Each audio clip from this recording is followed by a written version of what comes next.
All right, so still going here with day 7. This is one I'm excited about, F sharp major. So I'm going to go ahead and knock it out so I can talk about it a little bit more.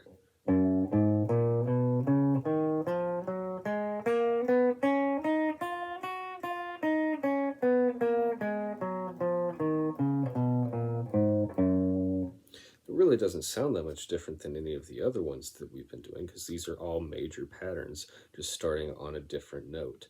Where this one starts getting interesting, though, is the key signature. So on the circle of fifths, you're all the way at the bottom, 6th position there, and you've got 6 sharps in your keys. So, of course, the 5 black keys we had at our disposal on the keyboard. Plus, we've also got the E is sharp now. And E doesn't really have a sharp, it's just E to F. So the reason for that is in the scale, we don't want to be like skipping letters and doubling things up. So even though technically it is F and then F sharp, and we skip over E, we still have to cover that 7th spot in the scale somehow. So what we're going to say is D sharp, E sharp, F sharp, even though that kind of doesn't make sense if you're a keyboard player kind of looking at it. But putting it in practice isn't too bad.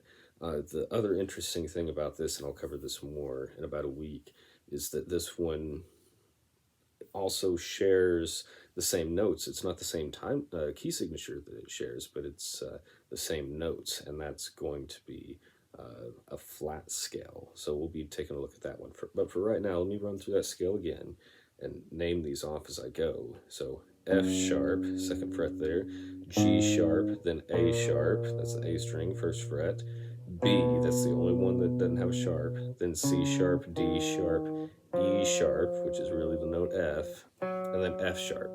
And, this position right there, that's kind of just the 2 octave that we've been doing. We don't have a lot of options that include the open strings at this point, because the only one that's left is the B string. So, of course, I do have a higher octave we could do, starting right here.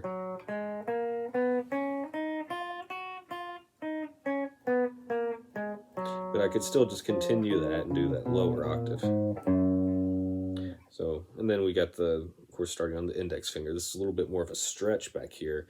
And whenever we're doing like a whole step and a whole step, that's where I like to put the stretch on the middle finger there. So.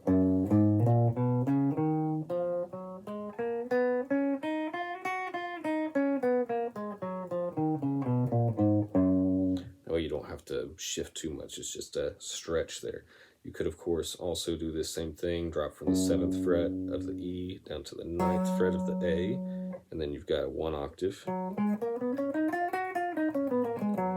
And you can do the 3-string deal that I've been doing, but it's all the way up here at the 11th fret of the G string, because 12th fret would be G, 1 note lower than that, F sharp.